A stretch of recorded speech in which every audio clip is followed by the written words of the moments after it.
Everyone, this is Gus from Laredo Sabers, and I'm here to show you the Slayer of Clones. The Slayer of Clones is basically Keller and Beck's main hilt.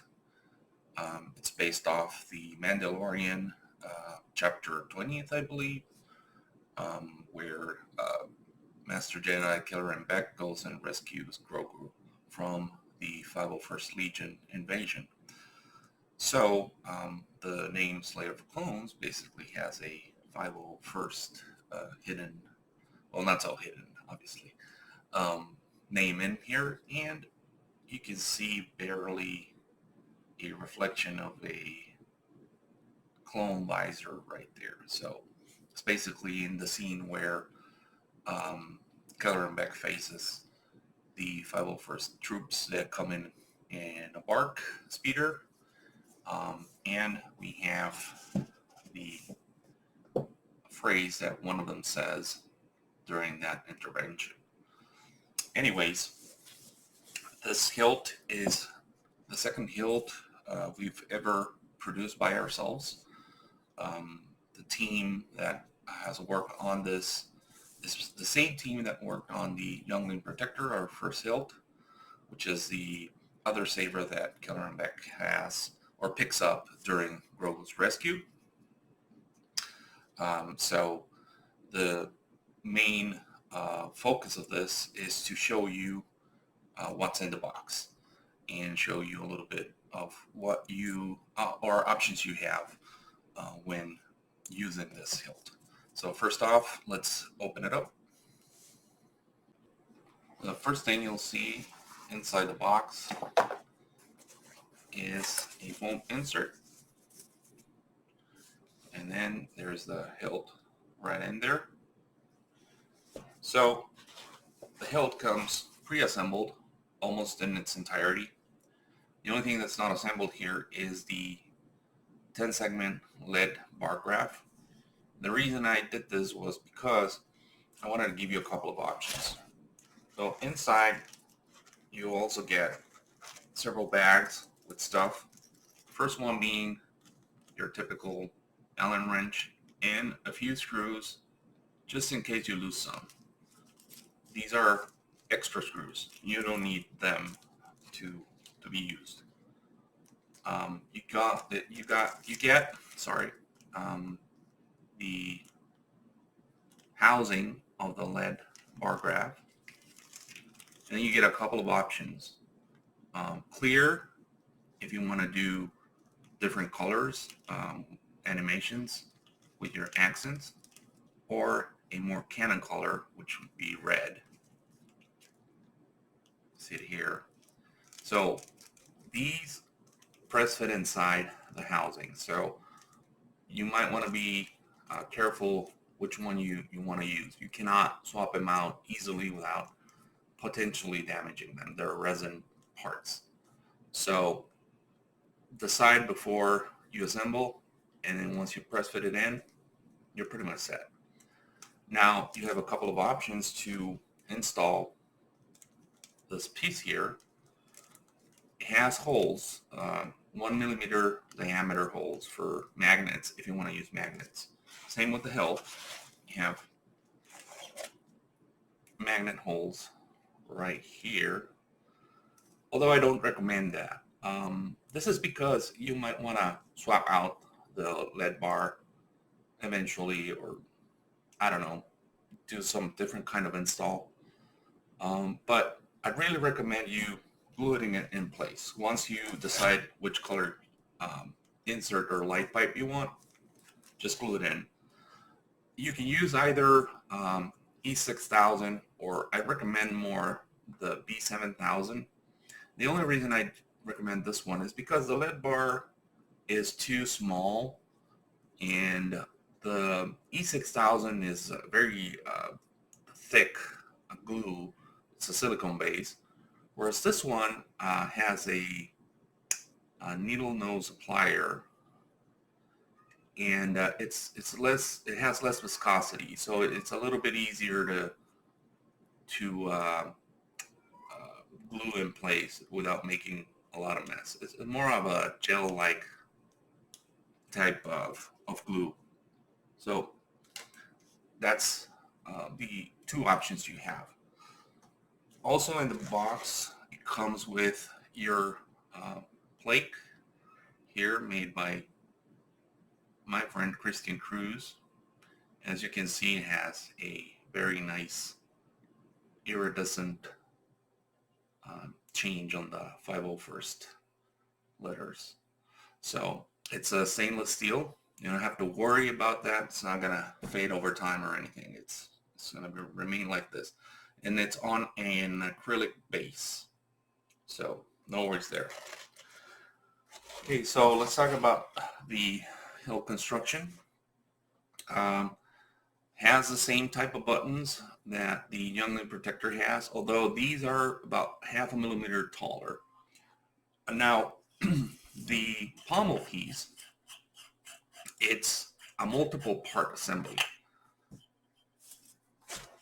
So it comes with this brass insert or thread. The only reason it's brass is because I screwed up. When I sent the material sheet to our shop, I copied and pasted from a different sheet I had, and I left the name brass in the material. So they made it brass. It was supposed to be aluminum, but I kind of liked it.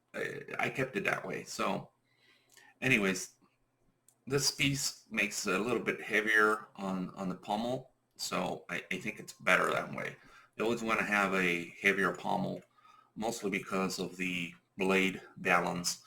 NeoPixel blades are too heavy, so this balances the blade a little bit.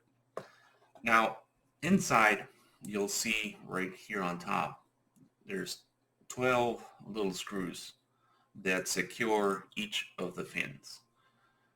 Now, I didn't make this piece part of the assembly, obviously, because if you want to weather this differently than what we did here, it's clean, let's say it's just brushed. If you want to weather it, you can disassemble everything from here. You can remove all the fins, the end cap, the insert, the body. You can remove all the parts and then put it back together. And then you can put in this piece here.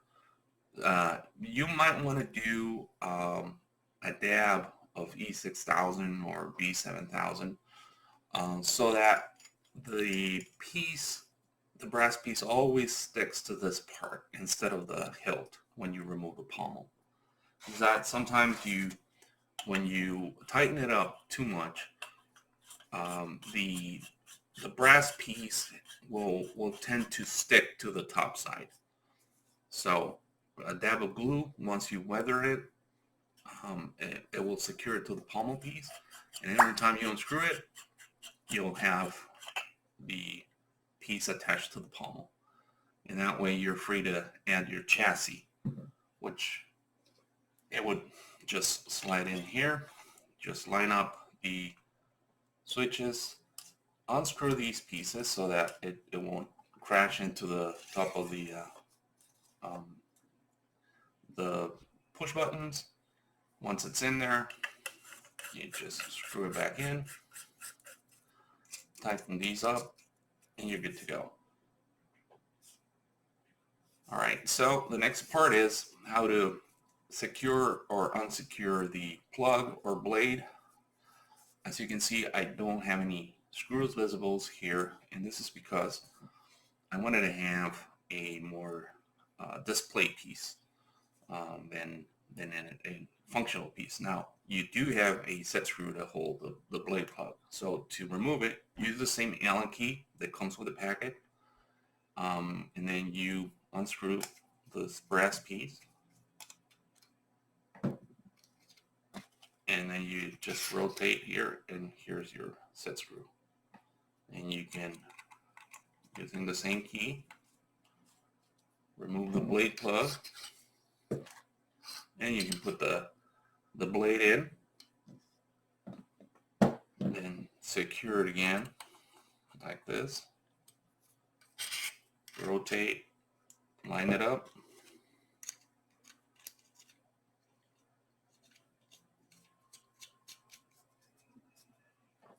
and then just a little bit of tightness right here. That's it. Not much. That way you don't have any screws showing up.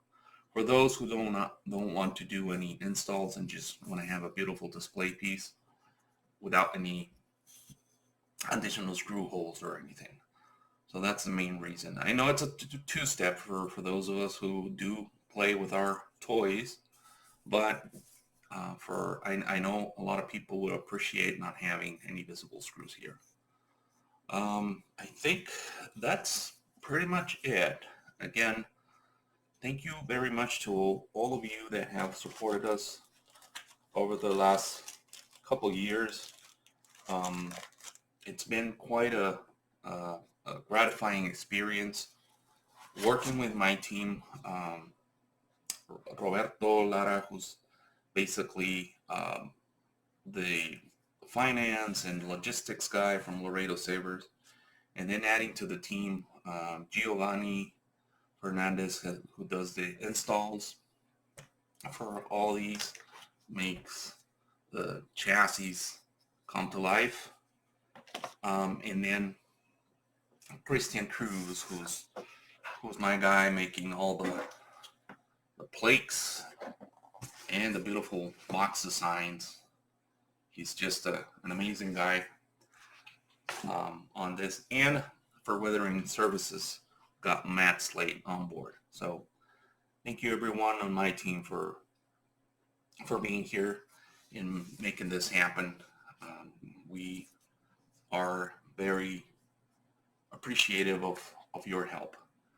Anyways, thank you to all of our clients and customers that have been supporting us in this couple of years again. Thank you so much. Really appreciate it.